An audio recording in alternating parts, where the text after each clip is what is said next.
All right, let's get right into it. We're about to pull back the curtain on the massive, multi-billion-dollar world of online scams. And more importantly, we're going to talk about the one guy who's become their worst nightmare, using nothing more than a keyboard and a serious drive to fight back. And look, that's not just some flashy headline, it's the truth. We're talking about Jim Browning, a name that's become a legend in the world of cybercrime. This guy doesn't just mess with scammers to waste their time. He gets inside their operations, he figures out who they are, and he literally shuts them down. So how in the world does a regular guy end up taking on massive criminal syndicates? Well, it's an amazing story.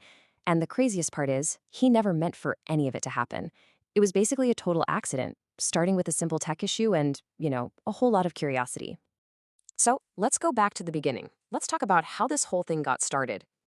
What's so wild about his story is that he had zero intention of ever being a YouTuber. I mean, none. Back in 2013, he made his channel for one very specific reason. He needed a way to email a big video file of a scammer to their internet provider. That's it. Then in 2014, he was just so fascinated by their tactics, he posted a few more.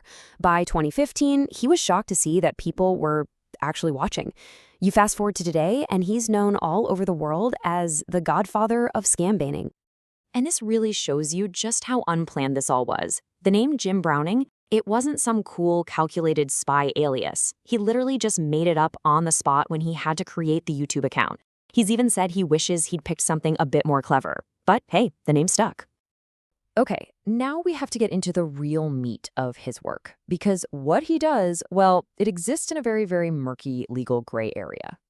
And here's where things get really interesting. See, scam baiters like Jim Browning can do something the police can't. They can access a scammer's computer without permission. This lets them gather evidence right as the crime is happening, and they can move incredibly fast. Law enforcement, on the other hand, has its hands tied. They need warrants, they're limited by borders, and as Browning himself puts it, they're often fighting with one hand tied behind their back. And he's totally upfront about this. He knows that technically what he's doing is against the law. He said it himself. So the big question is, why has he never been prosecuted? Well, it's because he has a very strict set of personal rules, red lines he absolutely will not cross. He gets into their systems, sure, but his goal is to figure out who they are, how the scam works, and where they are. He collects all this evidence of their crimes, but, and this is the really crucial part, he only reports what he finds. He never, ever does things like steal the money back. It's this fine line that keeps the authorities unofficially on his side. They really value the intel he gives them.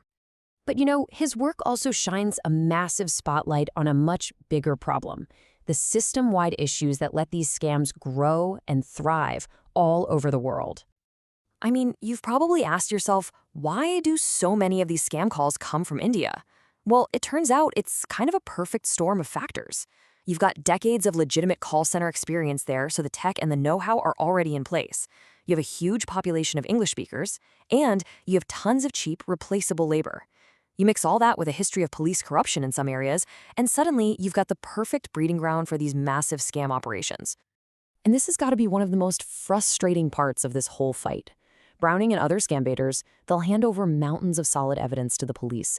But because of all the international red tape, they almost never hear anything back. They're just left wondering if anything was actually done. It's a one-way street of information that almost never ends with a satisfying takedown. Think back, maybe 10 years ago.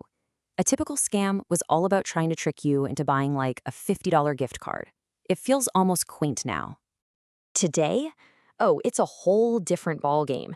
Scammers are not playing for pocket change anymore. They are going after people's entire life savings. Using these really sophisticated refund scams and fake investment schemes, they will bleed every single penny from their victims' accounts. It's brutal, and they often go after the most vulnerable people they can find. And just when you think things couldn't get more complicated, the battlefield is changing again. We are now entering a whole new era.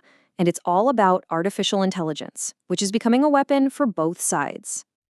Yeah, AI is a total double-edged sword here. On the one hand, you have the good guys, the scam baiters, using it as a weapon for good.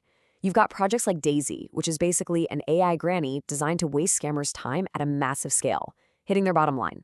But then there's the other, much scarier side. Scammers are starting to use AI for things like deepfake videos and audio, creating incredibly realistic, targeted scams that are almost impossible to spot. So let's zoom in on Project Daisy for a sec. It's this really clever AI bot developed with the telecom company O2, and its whole mission is to keep scammers tied up on the phone for as long as humanly or inhumanly possible.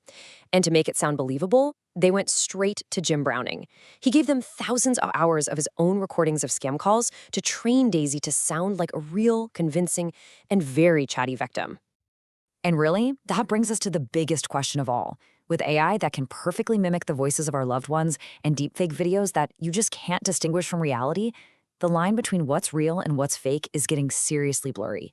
The fight that Jim Browning stumbled into by accident is now entering a brand new, really uncertain chapter, and it leaves all of us with a tough question. How are we going to navigate a world where we can't even trust our own eyes and ears?